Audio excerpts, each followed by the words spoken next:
And welcome to Dear Jane. It is a new year, new episode, and a new era for us as we go with video here. We're kind of excited. Going to do a lot of new things here in the new year with the podcast. I'm your host, Scott Baker, and glad that you are joining us here on what is a new time, new things to talk about here in 2024 as we embark on a really important year when you consider the decisions that we're going to be making as a country. Joining us here I'm so excited to talk to Peter. Peter Range is the CEO of Ohio Right to Life. He hosts his own radio show. He was very, very involved in the Ohio vote last fall that ended up enshrining the right to abortion in the state constitution. And so we want to pick his brain. I want to learn from him, kind of see what we can learn from Ohio. And so Peter, thank you very much for joining me today. Appreciate it.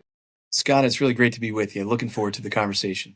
All right, Peter. So as we sit here today, it's January 2024. If we could get you a time machine and take you back 1 year ago, what would you tell yourself? What advice would you give yourself? It's a great question. I would begin with just stay close to Jesus Christ, stay close to God, who sustains all things, who gives life to all things, and who even in the midst of great darkness can bring good out of it. And so we're facing great darkness here in the state of Ohio, but it's been very cathartic to kind of get back to work post issue one. So first and foremost, I'd approach this from a faith perspective that to get through the challenges and the lies that, your state might face in this year to come, like you're going to have to be grounded in a deeper truth beyond yourself, in a deeper truth beyond the cause that you're fighting for, because the darkness that will come at you guys or at the other states that are facing this type of ballot initiative, it is intense, it is deep. And if you don't have a deep abiding faith in the Lord, it's going to be tough to survive it. What were you not prepared for in retrospect? Well, as a conservative, I feel like I hear a lot that the media, twists things and bends things, but I wasn't quite ready. I mean, this is the first campaign that I was deeply involved in as if I was running as a candidate. And to see the media just completely outright lie when it came to some of the things that we were trying to articulate. And oftentimes the media just even ignoring what we wanted to say. When we looked at some of the exit polling, Scott, I mean, one of the things that really stuck out was the fact that 29% of those who voted for the yes vote thought we were lying. That was one of the reasons they voted for us. And I can see why. I mean, the Cleveland Plain Dealer a week before the election came out said, look, if you are pro-choice, then vote for issue one. If you're pro-life, then vote against issue one. Really trying to simplify the issue, and issue one went far beyond just whether you're pro-life or pro-choice. It went, abortion through all 9 months of pregnancy here in the state of Ohio. It also said every individual has a right to make and carry out one's own reproductive decisions. So we were just having a fight this week, actually, in the Ohio House about HB 68. So some of your readers or listeners might not be familiar with that, but it's the Save Women's Sports Act, and it's also the SAFE Act. So it keeps adolescents from taking these kind of dangerous hormonal drugs, things of that nature, or being castrated when they're 8, 9, 10 years old. So we passed that through our House and Senate. It was vetoed by the governor. And so right now we're trying to override that veto. Thankfully, that's what the House just did. But I mention all of that because one of the things that the other side said was, hey, this is just about abortion. It's just whether you're pro-life or you're pro-choice. But in their arguments yesterday on the floor of the State House, they were referencing elections, saying, look, we already proved in November that individuals want a right to their reproductive decisions over their own bodies, including all this kind of transgender medicine or healthcare, when all during the election leading up to it, including the media, said, well, this isn't about that. It's just simply about the abortion issue. So it's unfortunate about what they've kind of snuck into our Constitution through this, but it certainly surprised me with how much not only the national media, which you expect, but the local media as well just completely lies through the entire process. So, go ahead. Well, I have a media background, and we do some media trainings across the country and things like that. And I'm not surprised at all. I don't think anybody's going to be surprised to hear that the media was less than honest. At the same time, though, we can't just ignore them, right? We can't just say we're not going to engage at all. At least I don't believe we can. I know there are some who believe that, and I think that's a mistake. So, understanding the playing field when it comes to the media, how best to move forward with them? Well, I 100% agree with you, Scott. You cannot ignore the media. And in fact, if you're a state that's going to be facing one of these ballot initiatives, you have to start today inviting your media out to your major newspapers, out to a cup of coffee, even outside of this issue, whatever's coming up, and just say, hey, I've been reading your stuff. Would love to sit down, hear more of your story, get to know them as persons. There's two specific examples I can think of in this past campaign. One individual who literally just wrote an erroneous article. So we actually called up her editor to get her to change the story because she refused to do so at the beginning. And she began yelling at our press secretary, calling her a crazy Christian who just wanted to control women's bodies. So we developed a relationship with her over a period of 8 months. And by the time that 8 months was coming close to the election, we had her actually writing pretty fair and balanced articles. But it took 8 months to kind of develop that relationship and walk her through some of the facts. I think there was a study out of Northwestern about 10 years ago or so that said, you can present somebody with immutable facts, but unless you have a relationship with them, they're much less apt to accept those facts. There's another individual who wrote for the Cincinnati Enquirer that we developed a good relationship with, and she was willing to kind of take some of those difficult, challenging questions to the other side that we were bringing up and weren't being answered. So, I think developing those relationships will at least give you an opportunity to get the most fair and balanced approach to this issue as you can. It's not easy, but you need an army of people to do it, so you got to start right away. Is it as sinister as the media is working in concert with the other side? Do you think? Are you taking their marching orders and talking points from them, or is it not quite that organized? That's a good question. I don't know because I wasn't in those rooms, if you will, when they were having conversations. But I would say that the individuals who are promoting this particular amendment, and then the individuals who are covered in the media, they have the same worldview. They have the same desire to see, the pro-choice side win, to see abortion allowed, and so seeing the world in the same way, they're more apt to give a favorable opinion to the other side's perspective on particular issues. So that's certainly a challenge. And one of the things that the other side did effective that I also encourage the pro-life side to do that we didn't do here in the state of Ohio is they hosted kind of press conferences with the media on a pretty consistent basis. So they made them feel like they were a part of the campaign as well. And it's tough and it's difficult sometimes because you're going to get those challenging questions to begin.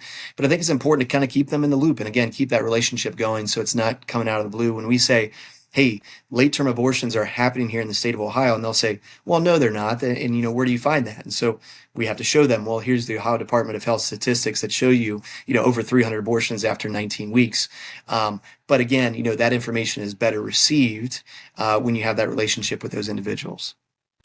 So let's go back again now to January of 2023. And you're formulating a plan and you've got partners, and that's, each of these states are going to have multiple groups, right, that are putting together plans and wanting to be involved in this. What do you wish you would have thought of, or what didn't you? I mean, just from a strategic standpoint, politically, what do you wish you would have thought of then? Yeah, maybe not so much different things I would have thought of, but things I just would have emphasized more. So one of them would have been, those relationships with the media. The second thing would be relationships with every single elected official in your state. We held briefings for the Senate and House members. We were able to engage our governor. However, he didn't really fully engage until kind of later in the campaign. And, part of that is just the fractious nature of conservative politics. So you not only had a fractious nature of the pro-life movement here in the state of Ohio that we had to kind of corral all these groups and bring them together and, work in the spirit of John 17, Father, let there be one as you and I are one. But we also had this kind of House fight where, our House leader was elected in the caucus. caucus, and then there was a deal that happened with the Democratic caucus, which gave us a new House Speaker. And so there was warring parties. And I literally had one of these House members say, well, I didn't want to engage in your campaign because person X was engaged in your campaign.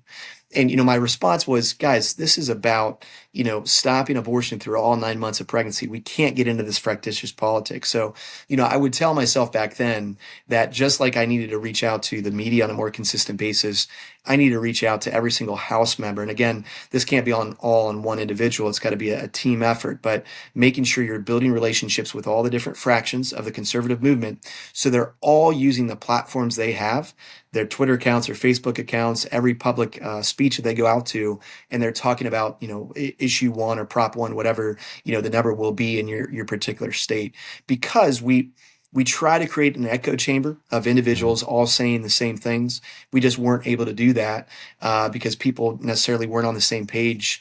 And that's so very important, particularly when the media is not sharing your message. When you don't have your prime players in the game also sharing the message, who's going to listen to, the old white guy who's pro-life, talking from his pro-life position. Right, right. But I want to stay there for a second, because one of the things that I know from you, because I've been on some calls and heard some of the research that you've found, is one of the TV spots that did the most poorly was the one with the governor. And so it seems like the message being carried from elected officials to the public can sometimes backfire, but yet it's also important to keep them in the loop. Help me reconcile the two. Yeah, thanks so much. I mean, you talk to different campaigns who kind of broke down the impressions on that commercial. You have some people say that commercial was effective in the context of, getting it before viewers' eyes. And Governor DeWine is someone who's trusted by the general public here in the state of Ohio. But there's others who would say, look, that really didn't impact voters, particularly because Governor DeWine and Fran, a little bit older in age. And again, it had that impression of it's just an older politician kind of telling me what to do. And I think there was, to a certain extent, kind of an anti Columbus backlash to a degree in our election as well, because we try to pass an August election, which was going to raise the bar to change our Constitution. So I would say, to reconcile those two things, it's maybe how you use those particular politicians and how they're using the levers at their disposal to help impact the fight. So one of the areas, for example, that Governor DeWine was incredibly helpful was, reaching out to his connections around the state to help us fundraise towards the end of the campaign. And that was tremendously, tremendously helpful. Also reaching out to different politicians that he knew to also be supportive of this particular cause. So, in retrospect, maybe it wasn't the best to have him on TV, but every time he's at a press conference, making sure that he has the talking points with the media, and he has that a year before the election, is really important. So, again, in retrospect, maybe not the best thing to have him in a TV commercial, but having him engaged throughout the entire process is really helpful for the campaign. I think it's important. We hear terms like enshrining abortion in the Constitution, and we hear codifying, things like that, all these terms. Let's talk real here. What exactly, people need to realize just how extreme these things are and what they allow. Because I think a lot of people, get caught up into, there'll be certain limits and weeks and things like that. That's not what these votes are. These are unlimited, unrestricted abortion, right? That's absolutely correct. Yeah. And the way that they word it is scary. They say that every individual has a right to carry and make one's own reproductive decisions, including but not limited to, and they mention, contraception, fertility treatment, miscarriage care, which is already legal here, in the state of Ohio, across the country. If you have a miscarriage, you can get the care that you need. But unfortunately, they make it seem like your life is going to be in danger unless this amendment passes. So first and foremost, they mention the word individual because that means anyone of any age and anyone of any gender. And when you go to Planned Parenthood's website or the ACLU, when they're talking about reproductive decisions, they have this Venn diagram that reproductive decisions, including not just abortion, but also, again, kind of this trans reproductive care as well. So that's one of the challenges. The other thing is, the Planned Parenthood versus Casey set the undue burden standard here in the country that, you could have limits to an abortion as long as there wasn't an undue burden on the woman. Well, in the language of the amendment, amendment, they dropped the undue standard. They just put any burden on an individual accessing their right, including any third party that is helping that individual access their right. So that could include, here in the state of Ohio, a third party person could be a teacher, could be a soccer coach that is simply assisting his 14 or 15-year-old high school student to go get an abortion at Planned Parenthood. And they could do that without the parent's permission because it's every individual. So an individual, again, could be a 14 or 15-year-old young girl. The other challenging part of this is that they say that, abortion could be allowed for the women's health.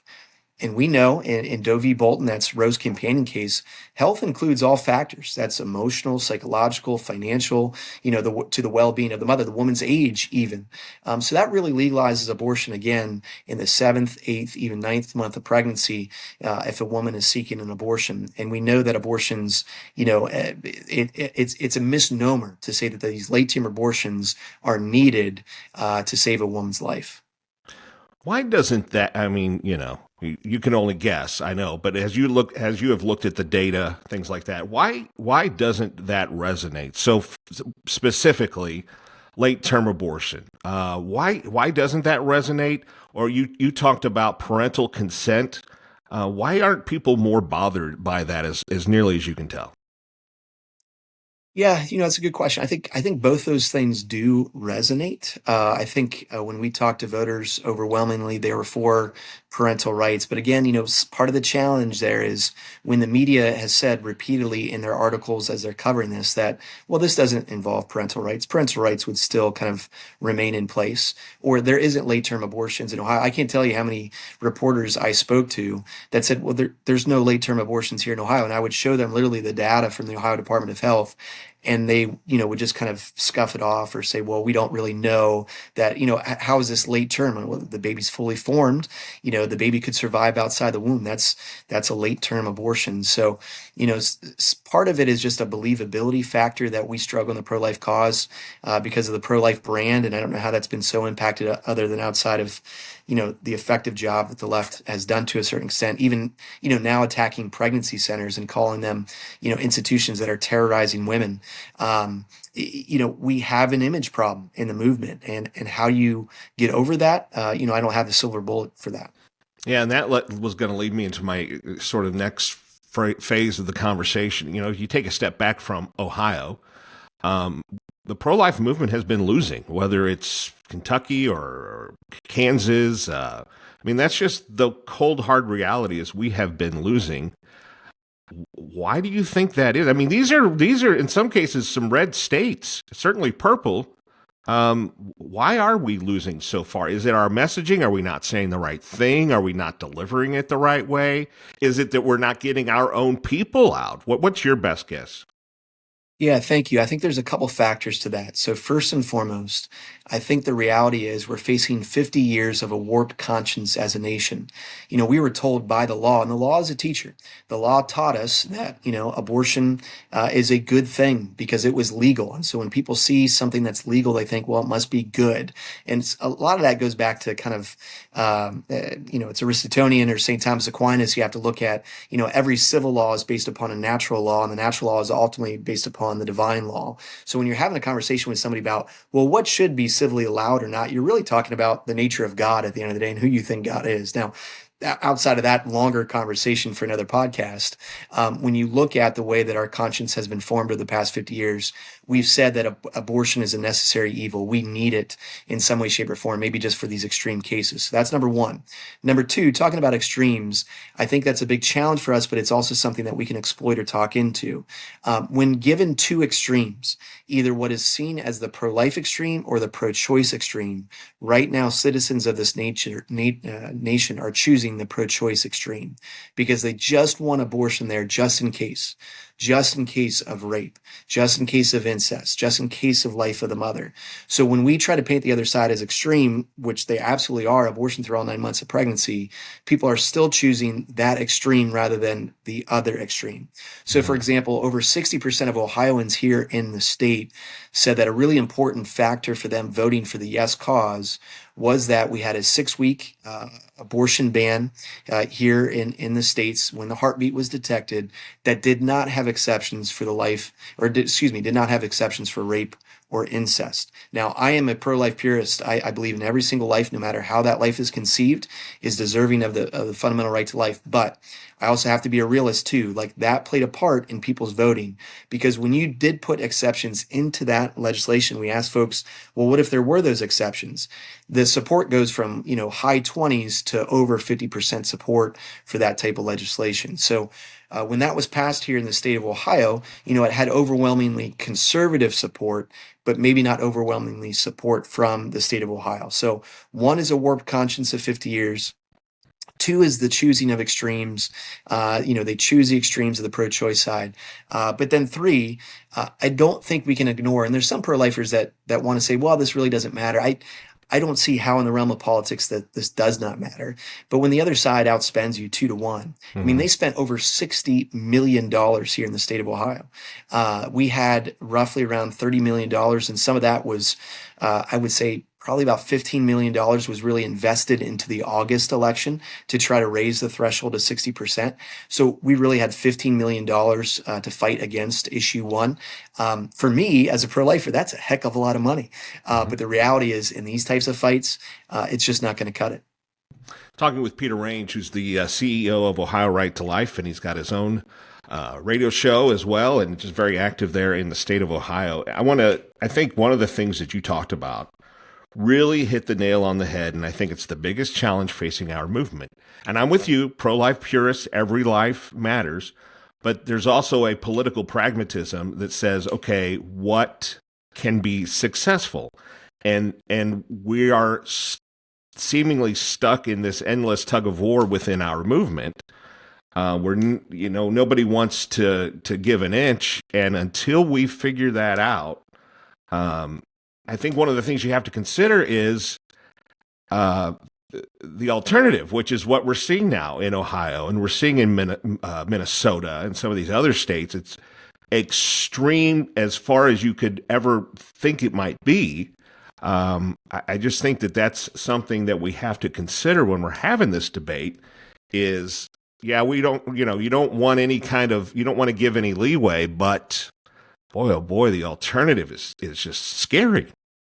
Yeah, absolutely. And, as a movement, we can't lose or keep our eyes off the North Star. We want the abolition of abortion. We're looking for the restoration of culture. So we have to keep our eyes focused on that because you can become comfortable if you kind of just get swallowed up in the pragmatism of the movement. You have to be bold sometimes. And like a William Wilberforce, bring that bill before, the members of parliament every single year for the abolition of slavery. So I'm not saying that we shouldn't continue to do that, but we also have to be realists too. We have to live in the world that we're living in. And the state of Ohio and the country is just not at that point. So I'll take every victory that I can get and I can save as many lives as possible. So I think, from a national perspective, and, I'm not necessarily endorsing these strategies, but from the national perspective, maybe it is pursuing that 15-week ban on abortion. And again, that doesn't cover 90% of the abortions, but if that's what we can get done, let's get that done. If the states, maybe it's 12 weeks, maybe it's 9 weeks, maybe it's 6 weeks with exceptions, whatever it may be. I'll take that and moving towards that ultimate goal. But then nationally too, I think there has to be some type of strategy that's looking at bringing the 14th Amendment back to the United States Supreme Court. The 14th Amendment guarantees the right to life, liberty, and the pursuit of happiness, just like, the Declaration of Independence did as well. And when you look at when that was written, of course, around slavery, after the Civil War to guarantee that African Americans had freedom. But it was also written after geneticists, for the very first times in 1858, were saying that human life begins at conception. So most states around the country at that time had abortion laws on the books that recognized the dignity of the human person. So I think we can say that the writers of the 14th Amendment believed that when we're talking about every life has a right to life, that included the preborn. One of the things you said a little bit ago surprised me, actually. You said that you were outspent, the pro-life side was outspent 2-1. I thought it'd be bigger than that. So it doesn't surprise me at all that the other side has a lot more money. Where do they get their money? So the likes of George Soros, the 1630 Fund, Arabella Industries. There was a Swiss billionaire that also donated to a couple different groups kind of dark money groups that again then funnel the money to Planned Parenthood Action and those types of groups here in the state of Ohio. So they have plenty of money available. And in our story here in Ohio, I mean, we were really helped by Susan B. Anthony Pro-Life America. So very thankful for them stepping in, and they had a major donor that assisted their efforts as well. Otherwise, we would have been outspent, 3-1, 6-1 pretty easily. Michigan did a Herculean job, of raising funds for their particular campaign. I think they raised around $22-25 million. But they have one of the best fundraising apparatuses in the state. I think they have 4 fundraisers on staff there full time for Michigan Right to Life. But the other side, again, they spent around close to $60 million up there as well. So $60 million they dumped in Michigan, $60 million they dumped here in Ohio. And our money primarily came, a large chunk of it, from Susan B. Anthony Pro-Life America. Otherwise, it would have been a 5-1, 6-1 fight. That's crazy. I mean, that's it. It can be discouraging when you know that that's the uphill climb. One of the things that I know that goes on in some of these states now where this vote will be coming up this fall is what they call the decline to sign effort. And I want to talk to you a little bit about that, because I know I've been on enough calls and heard from you that you really believe that this is important. So what just to explain it to people, in the states where it takes X number of signatures from citizens to get the issue on the ballot, the pro-life side is pushing back with a decline to sign effort, basically saying, here's what this is, please don't sign their petition, right? And so here's my take on it. First off, if I've understood, I don't want to speak for you. You can speak to it for yourself, obviously. You think it's an important issue, but I want to connect it to the funding disparity and how we have limited funds anyway. Is the decline to sign effort a good expenditure of our limited funds? Why is it effective in your opinion?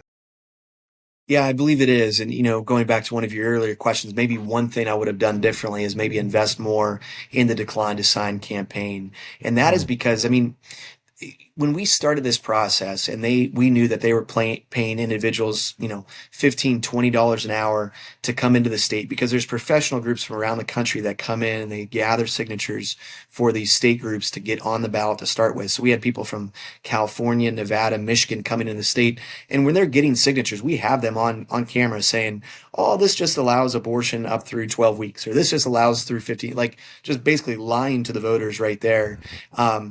But with that being said, I think if you invest in a decline to sign, you might be surprised by the success that you have.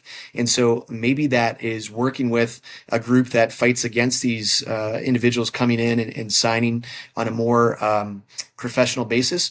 But at the very least, building up your own army, it's a very good start to kind of build up your infrastructure for the campaign to come after that. So for example, here in the state of Ohio, I mean, they had to get 500,000 signatures, roughly, give or take a few thousand there to get on the ballot. We were expecting that they were very easily going to get up to 1 million signatures. When they went through their vetting process and, all those signatures were checked out to see if they were valid or not, they only got about 700,000 signatures. So, 200,000 signatures less, we could have kept them even off the ballot here in 2023. So by investing in decline to sign, you have the opportunity to, number one, keep them off the ballot. But then number two, you have an opportunity to build out your infrastructure, which you're going to need to kind of run a statewide campaign to reach the voters. And you're also getting your messages out there along with them when they're getting their message out there, because that's what they're doing. I mean, they're building up an email base of folks that they've got their signatures, they got them signed up, and they can just email them for the rest of the campaign about, hey, don't forget to get out and vote, because to get out the vote is so incredibly important. So maybe then the end goal isn't necessarily that they failed to get enough signatures. That's ideal, obviously. But what you're saying is there are other benefits that you start to get your infrastructure in place for the real fight when it comes in the fall.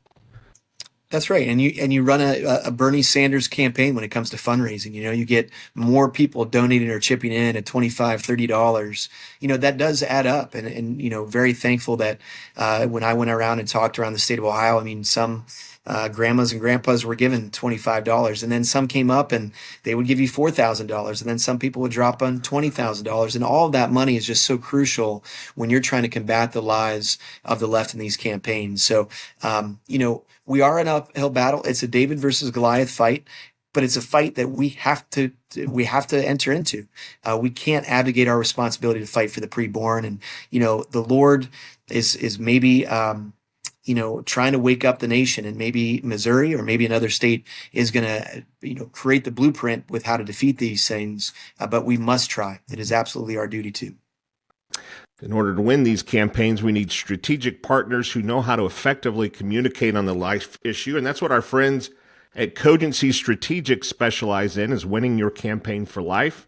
They can help with messaging and delivering, and can help you even raise the money to do it. So to learn more about them, check out cogencystrategic.com. They are only focused on the pro-life issue. So, Peter, can we win? What's it going to take to sort of stop the tide of what we have seen so far? Yeah, it's a good question. I do believe we could win. Part of me wants to, do this all over again. As crazy as that sounds, because I want to take some of those lessons I learned and kind of put it to play here in this particular campaign. So, number one, yes, I think we can win. I think we have to be willing to invite experts in to come in and help us on the ground to create a really solid ground game. People who have involvement in politics, who know how to win campaigns. I think that's important. We can't lose that. But at the same time, those individuals coming in to help, we also can't be so prideful that we're not willing to accept other people's thoughts and ideas as the campaign is transpiring. And I feel like, to a certain extent, you don't want too many cooks in the kitchen. But very early on, you have to choose some really smart, intelligent folks who have involvement in these types of campaigns, in particular ballot initiative campaigns, that are going to be able to guide you through the process. We had some terrific, amazing groups that worked with us, but I think from the very beginning, it would have benefited us to have some of these later groups that we brought on with us from the very beginning, because they had particular experience in ballot initiative campaigns. But it seems to me that a lot of the problem is we are using the same messaging delivery that we have been using, the pro-life, we being the pro-life movement, for 30 years now. And we haven't really, somehow we've got to shake it up, right? I mean, if we're going to change the tide here, we have got to shake it up somehow. So I don't know exactly what the answer is to that, but it seems like we need to do something different. We need to come along. Like you said, it's just going to take one state where we find that winning recipe. And then I think we can turn the tide, but I think it's going to, you mentioned, you can't be so prideful, not as to listen to others and maybe take the advice of others. I think that that's wise advice, because I think that that's a trap that we can fall into many times. Yeah, one thing to consider in the midst of this, I mean, you look at some of those other campaigns that were run, and I'm just thinking maybe right now of Michigan and Ohio, but we try to focus on late-term abortion. We try to focus on how extreme they were. But do we really have a discussion about what abortion is? And I would, just have to take a look in the mirror and say, well, no, I didn't really inform many more people here in the state of Ohio about what actually happens during abortion. About, one of the effective campaign commercials, for example, that was created here in the state of Ohio, I think was done by Created Equal. Created Equal is a group that, they show the pictures of aborted fetuses, which are very challenging pictures. A lot of people don't like them, but they made a commercial about women who had died through abortion procedures. I think it was really, really well done, and I think it was impactful. The only thing they didn't have really to put behind it was the finances to really make it kind of a statewide impact to a certain degree. But, the left is very good at telling stories and being emotional and catching some of our conservative language like they did here in the state of Ohio. So, for example, their first commercial, they talked about faith, family, and freedom.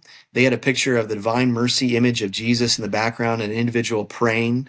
Then they came out later in the campaign and they had a pastor from maybe a Presbyterian church talking about, we should choose yes on issue 1 because I'm a person of faith and, I respect the decision between the woman and her God.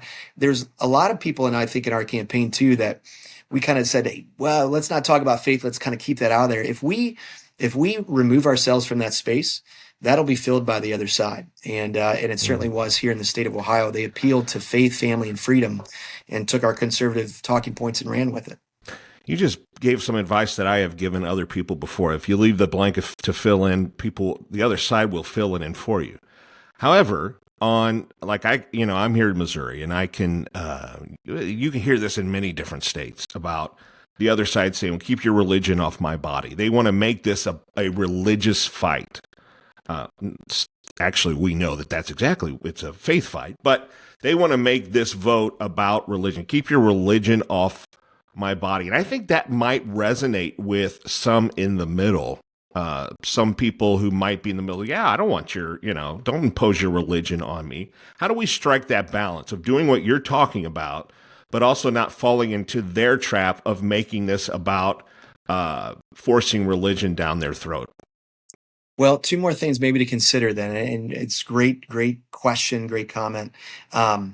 If we just got our religious people to vote with us, we would win the election.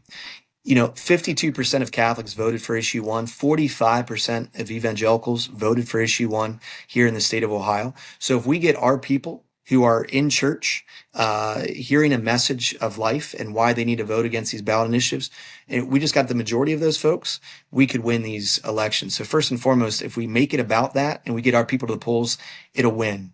And, that's another area to start early again and really emphasize with our bishops, our priests, our pastors to say, look, you need to start preaching about this today.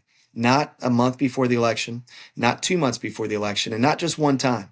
I mean, I love my home church, my home parish, but they gave one homily on it. And it was a great homily. It was vote no on issue 1. Here are the reasons why. But one homily is not going to erase 50 years of a warped conscience. So we got to get our priests and our pastors, our deacons preaching early and often on this issue. Maybe have a series our Catholic Conference, for example, they did a great job suggesting to our priests, and they gave them kind of layout, hey, this is what you should maybe talk about each week going into it. But all of that was optional. And quite frankly, many of our priests and many of our deacons took it as optional. So they, preached on it again, maybe once or twice. Some of them did it more consistently than others. But look, at the end of the day, if we don't get our people to vote our way, then we have no chance. Peter, I think you're going to have a lot of wisdom to share with these other states. We're probably looking about I've seen maybe a dozen this fall. So I know a lot of people are going to be able to tap into your wisdom. I really appreciate you joining us here today and sharing some of this insight. I've enjoyed the conversation. Scott, you're a good man. Thank you so much for the time. Really appreciate it. Any way I can be of assistance, let me know. I'll even come down to Missouri and knock on some doors if I can for you guys. All right. Sounds great. Thank you very much, Peter. Take care. My thanks to Peter Range for joining us today here on Dear Jane. Don't forget to like or subscribe on your platform of choice. Lots to talk about here in the year 2024, so we're going to have a lot more episodes of Dear Jane coming up. Also, leave us some feedback on Apple Podcast or Spotify. We would love to hear from you, and then you can follow us on the socials as well. So thank you very much for listening. For our producer, Kate Ewell, and our editor, Jacob McCormick, I'm Scott Baker. Have a great day.